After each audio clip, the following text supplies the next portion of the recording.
sindaca di Favara Anna Alba interviene nel merito della sua posizione politica in riferimento alle elezioni amministrative in autunno e il nuovo assessore all'ecologia Davide Romeo si sofferma invece sulla questione rifiuti a Favara.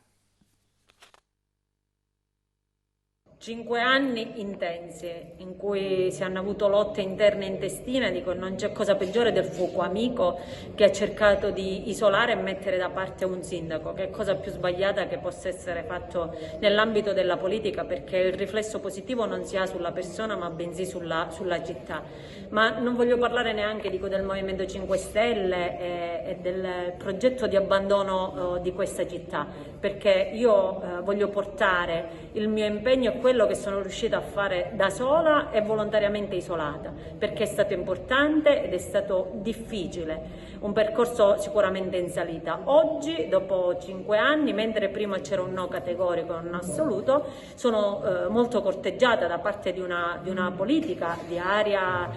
di centrodestra, di un progetto civico, e quindi ci stiamo rimettendo in discussione. Stiamo iniziando a capire se ci sono i presupposti, con una buona squadra e soprattutto con una struttura politica, perché è questo che è mancato all'interno di questo comune, un'interlocuzione con la regione e con lo Stato centrale che ci permettesse di far capire quali sono i nostri problemi e cercare di risolverli. Su questa base allora ci saranno le condizioni per poter rimettersi in gioco e, perché no, portare a frutto questa bellissima esperienza che veramente mi ha fatto crescere tanto e vedere se la città dirà di sì. È tutto in una fase di start-up. Il problema dei rifiuti non è solo un problema del mio paese di Favara, è un problema regionale,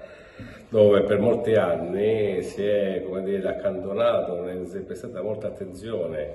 alle problematiche dei rifiuti, del ciclo dei rifiuti in Sicilia. Ma tornando a Favara, i problemi di Favara erano di due tipi. Uno era un'emergenza, perché c'erano delle turbine che erano da molti mesi non pagati,